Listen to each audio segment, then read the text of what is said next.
Instead of coveting our territory, they would do well to vacate the Indian territory under the illegal occupation and focus on rescuing an economy on life support.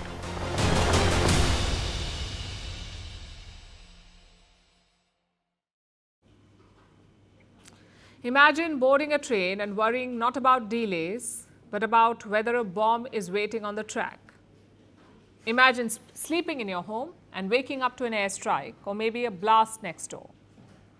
Well, this is the daily reality for many people in Pakistan today, especially in two provinces of the country, Balochistan in the southwest and Khyber-Pakhtunkhwa in the northwest. Separated by distance, but linked by violent attacks.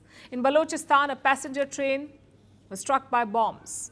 In Khyber-Pakhtunkhwa, an overnight assault left dozens of people dead. Together, they show how Pakistan's security crisis is deepening. Yet, its leaders are busy elsewhere. Tonight, we'll tell you all about it, and we'll start with Balochistan, where an express train was hit by a bomb. This happened yesterday in the Mastung district. The name of the train is Jaffar Express. It was bound for Quetta.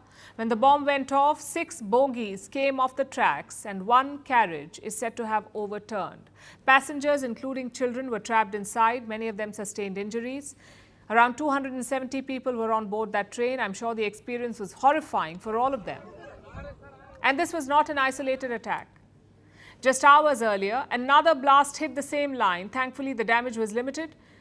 But with the Jaffar Express, the message was quite different because this train has been repeatedly targeted. In March this year, it was attacked by militants. They took hostages and they issued warnings to the state. So the pattern is unmistakable. This train has become a symbol of the unrest in Balochistan. Now let's take a look at the northwest. And this story is even more disturbing. In the Tirah valley of Khyber-Pakhtunkhwa, at least 24 people were killed on Monday. Reports say the Pakistani Air Force carried out a strike. They used the Chinese-made JF-17 fighters, and it was the Air Force that killed Pakistani civilians in the dead of night. The next day, thousands of people poured into the streets. They protested against the airstrike and demanded justice for the victims. The Pakistani military is suspiciously silent. No statement, no explanation, not even a denial. Although some government authorities have tried a cover-up, they say it was an explosion in a Taliban hideout. The story has found no takers, and these two episodes in Balochistan and Khyber-Pakhtunkhwa have exposed Pakistan's reality once again. It is fighting multiple wars inside its own borders. In Balochistan, trains are bombed. In Khyber-Pakhtunkhwa, villages are hit.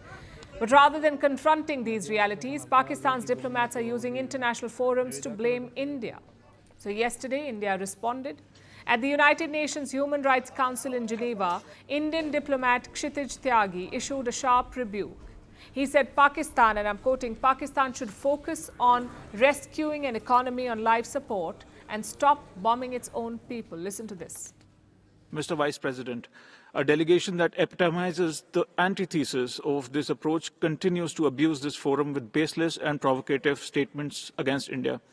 Instead of coveting our territory, they would do well to vacate the Indian territory under the illegal occupation and focus on rescuing an economy on life support, a polity muzzled by military dominance, and a human rights record stained by persecution. Perhaps once they find time away from exporting terrorism, harboring UN-proscribed terrorists, and bombing their own people. I thank you.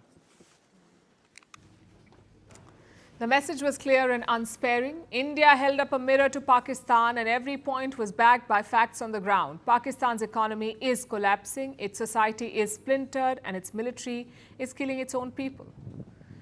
And while the house is burning, Pakistan's Prime Minister and the Army Chief are busy traveling. They are in the US lining up to meet Donald Trump. The formal meeting in Washington happens tomorrow. Back home, the country struggles with violence and unrest. After exporting terror into India for decades, Pakistan is at war with itself.